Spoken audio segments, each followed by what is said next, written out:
Assalamualaikum warahmatullahi wabarakatuh. Perkenalkan, saya Ayu Husnul Khotimah, mahasiswi IAINU Kebumen, Fakultas Tarbiyah Prodi PAI kelas 3A. Dalam video kali ini saya akan sedikit menjelaskan tentang apa itu RPP. Jadi, pengertian RPP itu sendiri adalah RPP menurut Permendikbud nomor 65 tahun 2013 tentang standar proses pendidikan dasar dan menengah disebutkan bahwa RPP adalah rencana kegiatan pembelajaran tatap muka untuk satu pertemuan atau lebih.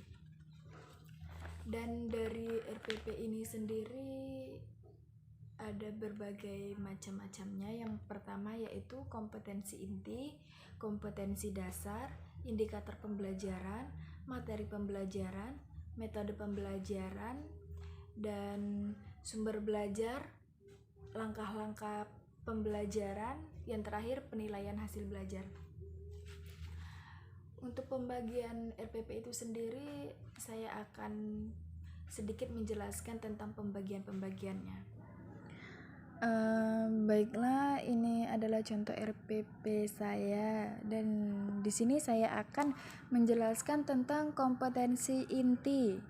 Kompetensi inti merupakan gambaran mengenai kompetensi dasar yang dikelompokkan ke dalam aspek sikap, pengetahuan, dan keterampilan untuk dipelajari peserta didik untuk suatu jenjang sekolah dasar, kelas, waktu, dan mata pelajaran.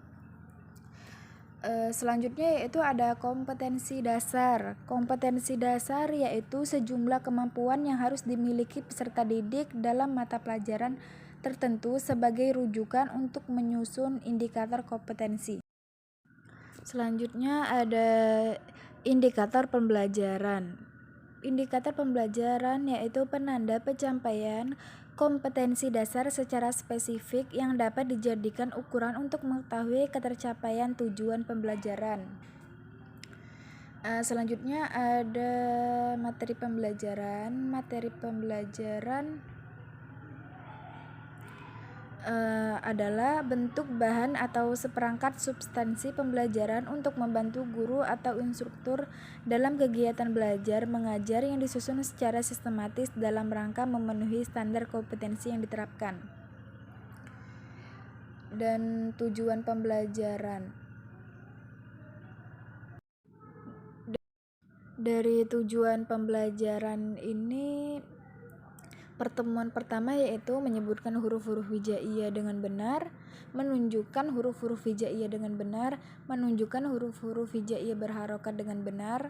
Pertemuan kedua, tujuan pembelajarannya yaitu mendemonstrasikan pelafalan huruf hijaiyah dengan benar, mendemonstrasikan pelafalan huruf hijaiyah berharokat dengan benar. Selanjutnya yaitu ada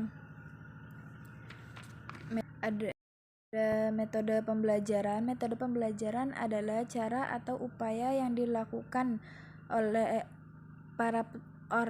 para pendidik agar proses belajar mengajar pada siswa tercapai sesuai dengan tujuan metode pembelajaran. Untuk metode pembelajaran ini ada dua metode, yaitu yang pertama metode, dan dalam metode ini saya menggunakan tanya jawab, latihan, atau direct instruction. Yang kedua yaitu ada model. Model ini dibagi menjadi dua, yaitu direct instruction. Yang kedua dipadukan dengan model make a match atau membuat atau mencari pasangan. Selanjutnya yaitu media pembelajaran. Media pembelajaran ini saya menggunakan poster tulisan. Yang kedua, kartu bertulisan huruf hijaiyah. Selanjutnya multimedia interaktif atau CD interaktif atau video.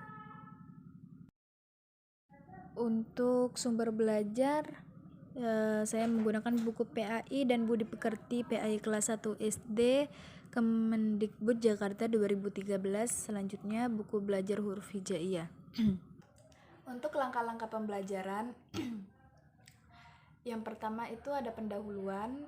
Pendahuluan biasanya itu membuka pembelajaran dengan salam dan berdoa bersama dipimpin oleh salah seorang peserta didik.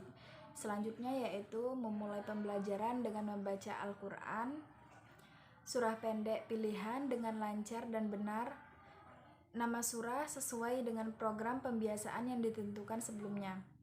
Yang yaitu memperhatikan kesiapan diri dengan mengisi lembar kehadiran dan memeriksa kerapihan pakaian, posisi, dan tempat duduk disesuaikan dengan kegiatan pembelajaran. Selanjutnya yang D yaitu mengajukan pertanyaan secara komunikatif berkaitan dengan materi huruf hijaiyah dan harakatnya. Yang E menyampaikan kompetensi dasar dan tujuan yang akan dicapai. Yang F menyampaikan cangkupan huruf hijaiyah dan harokatnya. Selanjutnya yang G yaitu menyampaikan tahapan kegiatan yang meliputi kegiatan mencermati, menirukan, dan menyeburkan huruf hijaiyah dan harokatnya secara berulang-ulang dengan benar. Selanjutnya, mempersiapkan media atau alat peraga atau alat bantu bisa berupa tulisan di papan tulis, potongan kertas karton, tulisan yang besar dan mudah dilihat, dibaca, atau digambar. Jika memungkinkan melalui tayangan media LCD proyektor. Selanjutnya yaitu kegiatan inti. Biasanya kegiatan inti ini saya menggunakan mengamati, terus menanya, dan mengeksperimen atau menyebutkan huruf-huruf hijaiyah berharokat. Selanjutnya yaitu ada asosiasi. Asosiasi ini dibagi menjadi dua, yaitu secara individu. Yang selanjutnya secara kelompok. Yang terakhir yaitu penutup.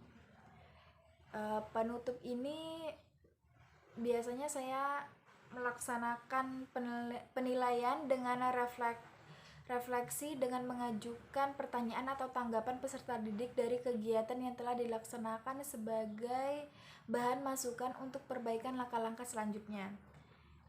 Selanjutnya itu merencanakan kegiatan tindak lanjut dengan memberikan tugas baik secara individu maupun kelompok bagi peserta didik yang belum mengenal huruf hijaiyah dan harokatnya dengan baik. Selanjutnya menyampaikan rencana pembelajaran pada pertemuan berikutnya. Dan pertemuan kedua ini pembukaannya sama saja seperti pertemuan yang pertama tadi. Untuk kegiatan intinya itu saya itu menggunakan cara mengamati, selanjutnya menanya, mengeksperimen atau mengeksplorasi, yaitu melafalkan huruf hijaiyah berharokat. Yang pertama itu hanya mengenal huruf hijaiyah, yang ini mulai mengenal huruf hijaiyah berharokat. Selanjutnya yaitu asosiasi. Secara individual maupun kelompok peserta didik mengelompokkan pelafalan huruf hijaiyah dan harokatnya. Yang B, peserta didik baik secara individu maupun kelompok mengidentifikasikan huruf hijaiyah dan harokatnya dari tingkat yang paling mudah dan susah. Selanjutnya komunikasi. Peserta didik menyampaikan hasil diskusi tentang pelafalan huruf hijaiyah dan harokatnya baik secara kelompok maupun individual. Selanjutnya yaitu peserta didik yang lain secara individual maupun kelompok menanggapi hasil presentasi atau mengkonfirmasi penyanggahan. Selanjutnya yaitu peserta didik membuat kesimpulan dibantu dan dibimbing oleh guru. Yang selanjutnya yaitu penutup. Waktu penutupnya 20 menit dan biasanya melaksanakan penilaian dengan refleksi dengan mengajukan pertanyaan atau tanggapan peserta didik dari kegiatan yang telah dilaksanakan sebagai bahan masukan untuk perbaikan langkah selanjutnya. Selanjutnya itu merencanakan kegiatan tindak lanjut dengan memberikan tugas baik secara individu maupun kelompok bagi peserta didik yang belum lancar dalam melafalkan huruf hijaiyah dan berharokat. Selanjutnya yaitu menyampaikan rencana pembelajaran pada pertemuan berikutnya.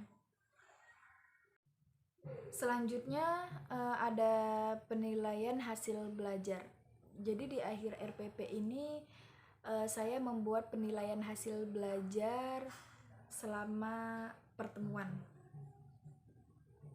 Untuk penilaian hasil belajar ini saya mengambil sikap spiritual atau observasi, pengetahuan itu secara tes tulis dan lisan, yang ketiga keterampilan, dan yang terakhir yaitu tugas. Untuk contohnya, mari kita lihat contoh dari hasil penilaian belajar saya. Dan ini contoh penilaian hasil belajar RPP saya.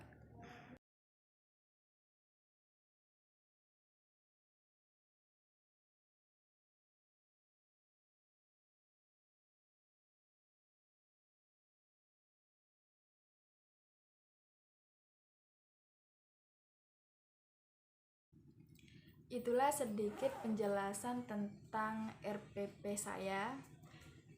Kurang lebihnya saya mohon maaf. Saya akhiri. Wassalamualaikum warahmatullahi wabarakatuh.